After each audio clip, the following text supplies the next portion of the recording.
Hey, welcome to the Backyard Professor Chess videos. I have another game of the Ruy Lopez. We're looking at some chess openings, just getting a feel for some of the ways the Ruy Lopez has been handled. This is by David Bronstein, and he's playing Paul Kears, who is playing the black pieces. This is the Candidates Tournament for 1950. So the Ruy Lopez has been in some huge tournaments, as we all obviously know. Let's see how these guys handle the Ruy Lopez.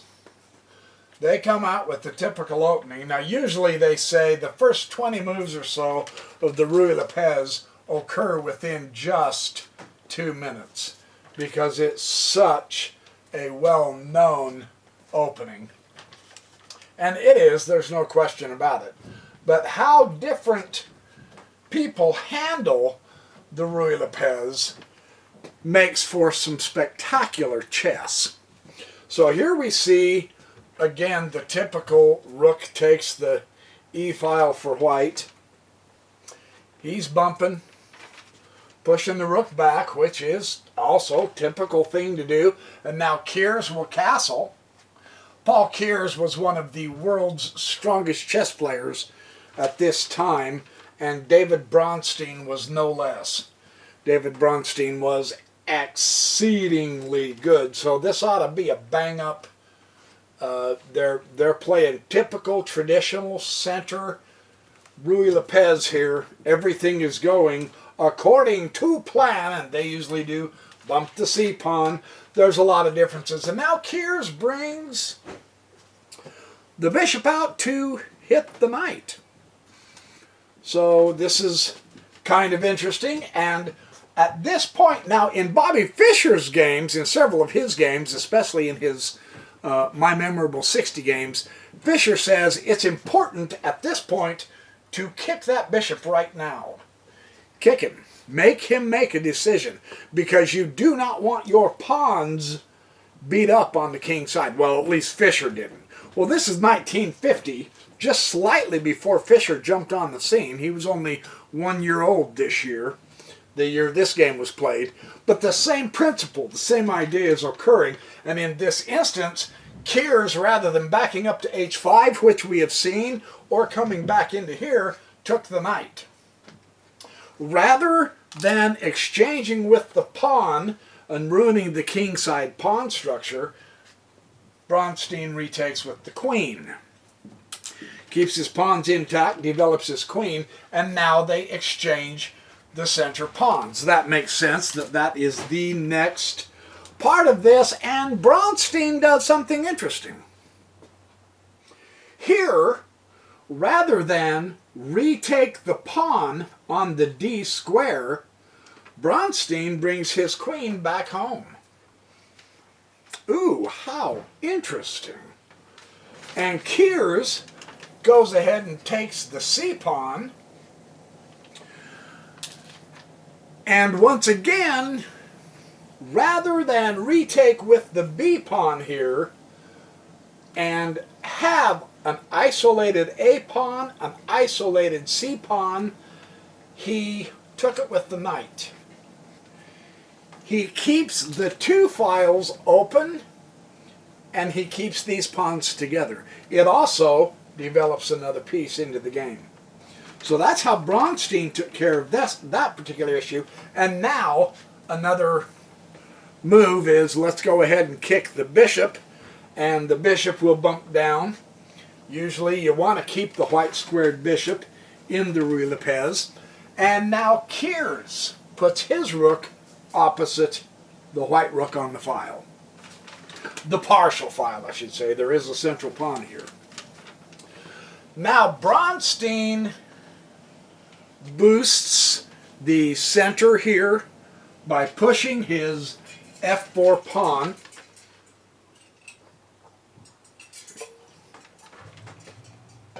That gives Kears a little bit of a headache here in a little bit. Kears, this had a question mark. This probably wasn't the right move to make, but I mean, it's made, and now Bronstein can begin not only supporting the center. Now, of course, this post, good post, but it's not a permanent post, nor is Bronstein intending it to be. He is using it to exchange the defender of the king, which Kiers does. He takes the knight with his knight, and then the queen takes the knight. Notice he did not split up these two central pawns. Those pawns are very important for Bronstein's game here. There's no reason to retake with the pawn, retake with the queen instead. They're whittling down, Bronstein has the bishop pair. They've whittled down the minor pieces somewhat. There's no real prominent argument with pawns in the center from Kiers. He does have a pawn here, but the center belongs to Bronstein thanks to those two pawns at this point. And they are contesting for the file. A file, I should say. Kiers hits the queen. Target. Absolutely. Why not? She can't stay there. And Bronstein drops her back down to d3, keeping an eye on the queen side.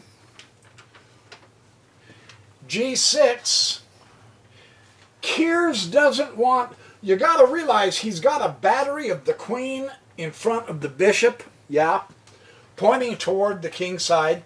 And so Kiers is making preparations. That's true. That weakens the dark squares around the king.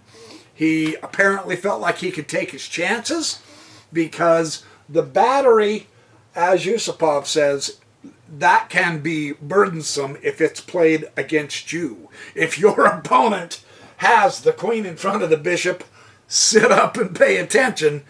That could be nasty. Some very interesting things can happen with that in later part of the game. Bumps his king over. Now look at Kiers. Kiers has gone into defense mode.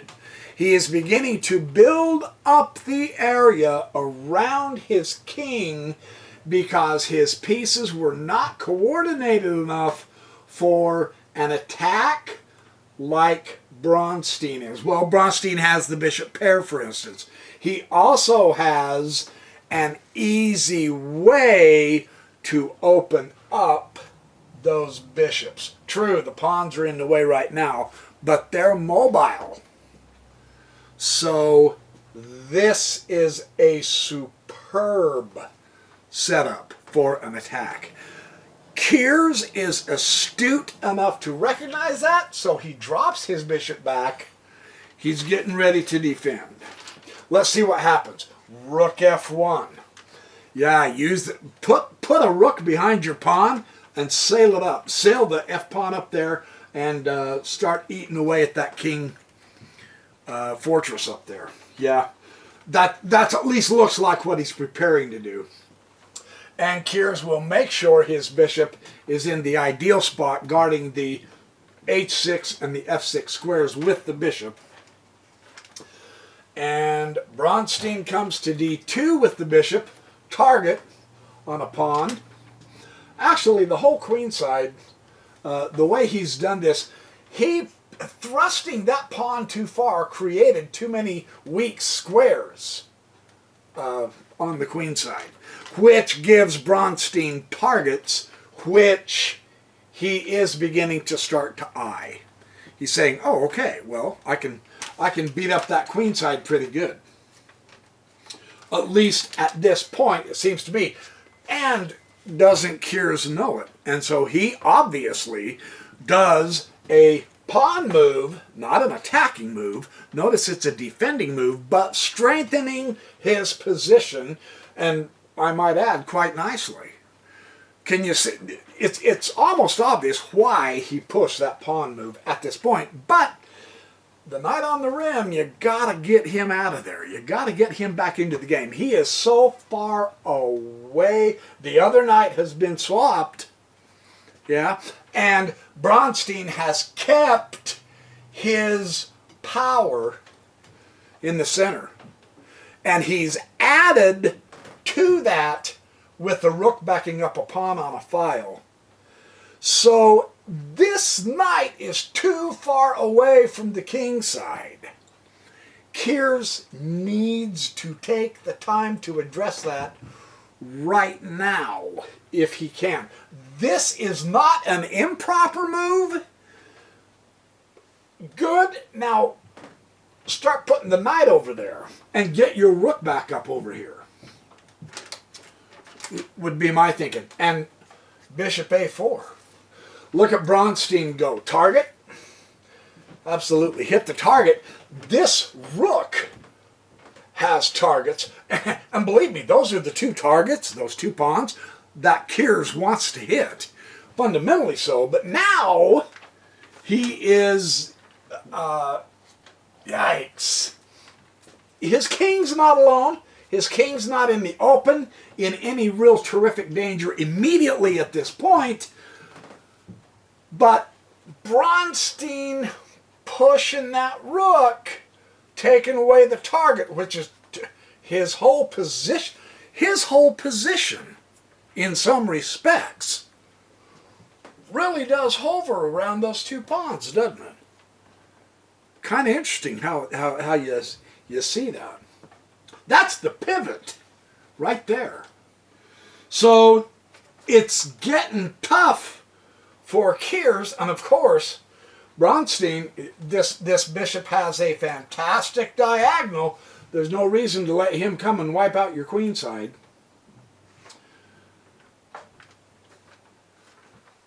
Queen to b6. Okay.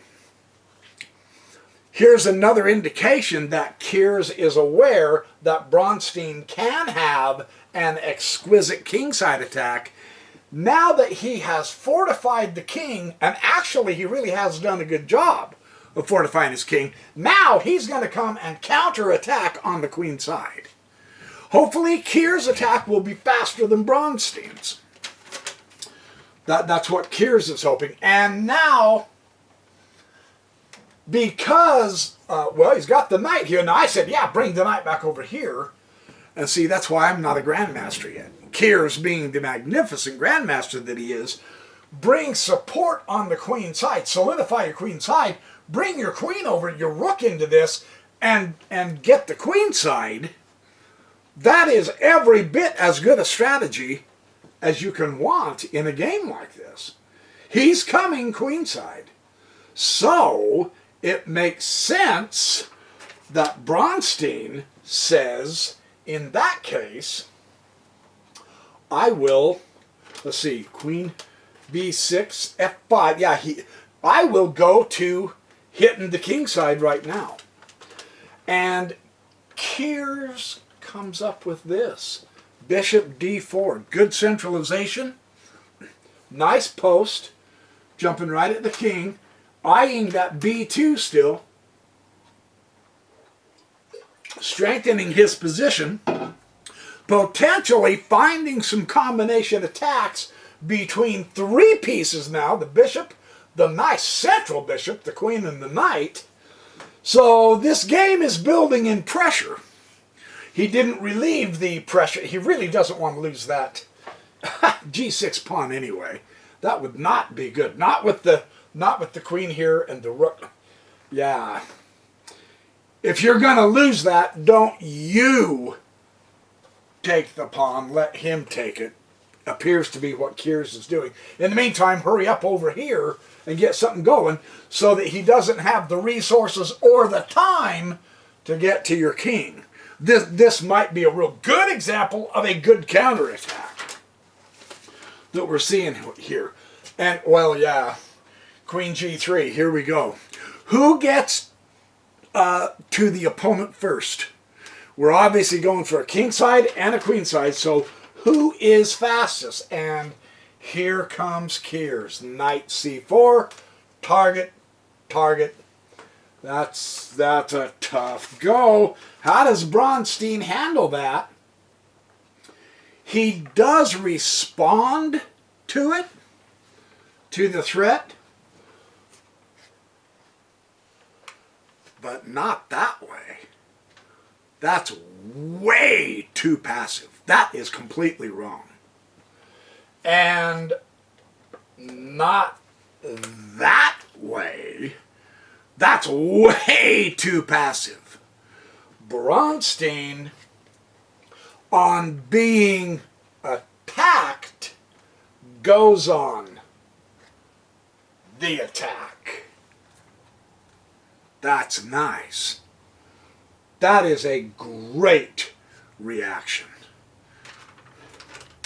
And it's so good that Kiers brings back his bishop. He recognizes, yeah, actually Bronstein has a tougher kingside attack going than I have on the queenside. And actually, that knight actually helped propel Bronstein's kingside, didn't it? And, you know, that's got to drive you nuts. You go, no, that's not what I wanted. And Bronstein, properly so, takes the defender of the king. Yes, absolutely, get rid of that defender of the king. Truly. Okay, now we're back to seeing the weak squares around the king, the dark squares. Now, the fortification has been minimalized really well so far at this point. And indeed, the pawn, backed by the rook, makes a spectacular attacker on the castled king, if it's an f-pawn. Beautiful illustration right here. Check.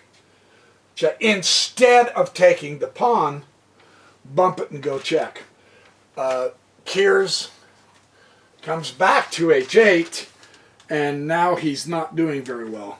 He's not happy at all. And because the ability of Kiers to do an effective queenside, all you have to do is give him 2 moves or so, and your queenside is in deep, deep trouble. So this means you play fast. This is what they would call a dynamic position. This is not one where you sit and wait and see and be patient and move your king back and forth to see what your opponent's going to do, back and forth and back and forth. No, you got to move fast. You have to make it energetic, and Bronstein shows us. Queen g5. Yeah. Now, what this does is it puts Kiers on the psychological track that Bronstein is moving fast. I have to move faster. He has to make the queenside attack work, or he will lose. Can you see that? So this is dynamic, quick, speedy. If you have to throw a couple of pieces in there to sacrifice them, that's what you have to do. It calls for serious revolution chess, not evolution chess. And Kiers appears to me to be up to it. He pushes the pawn. Blam. Now, Kiers is on a pretty decent attack. This is such a situation that you do have to address it. And Bronstein does.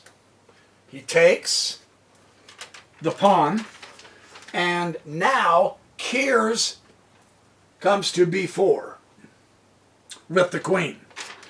And this gives Bronstein a chance to get rid of the minor pieces. He lets his bishop go, but he eliminates the knight, which could truly have been a sensational king defender. He really needed to be up there defending the king. And Kiers does take the bishop, but look at what Bronstein has done. He has pulled the queen away from the king, and he is over there toward the king. And both players have their 8th rank really firm. So Bronstein is in a closer position where he can do more of an attack, and he bumps the rook up. Rook f4. Here we go. Yeah. Now the queen will come down. Target now. The rook has lifted, so he does have a target, sure. But I mean, it's just to It would end up being an isolated check if Bronstein gave it to him, and there's no reason to. If Bronstein didn't have a good attack, of course, you're going to move your rook back towards your king, of course. Absolutely. Fundamentally so, right? However, he does have a splendid attack. And that's where Kears resigned. There's just the pawn.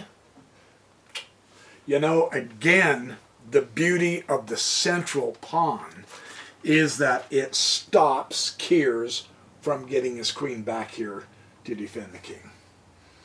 And of course, there's your checkmate square right there. Well, I mean, Kears could prolong it by going to there, but that's not going to help him. So, yeah, because then you go here, right? And now what do? There's nothing else you can do to help. So, very interesting situation. It's a great Ruy Lopez game to show. One thing was the interesting thrust of the F-pawn and how together those two pawns formed a dynamic duo to put together a kingside attack. That was really kind of cool to see. So, two of my favorite chess players to study, Kears and Bronstein. So, there's your video. You guys keep learning chess, having fun. We are having fun at the chess club, at the BYP fan club on Lychus. A lot of good information in our forum that's really cranking out. In fact, they're putting out so much information I can't keep up with it because I want to keep making videos and helping show various types of openings or whatever to help us improve our chess games here as well. So, in the meantime, remember, we're all in this together and we're all rising upward together in chess and in life. Yeah, life is good. It's an attitude. Change your attitude and you can change your life. But that works both directions, good or for bad. So be careful what you think, because that's what you become, right? So be positive, be happy, think good. And I will see you in the next Backyard Professor Chess video.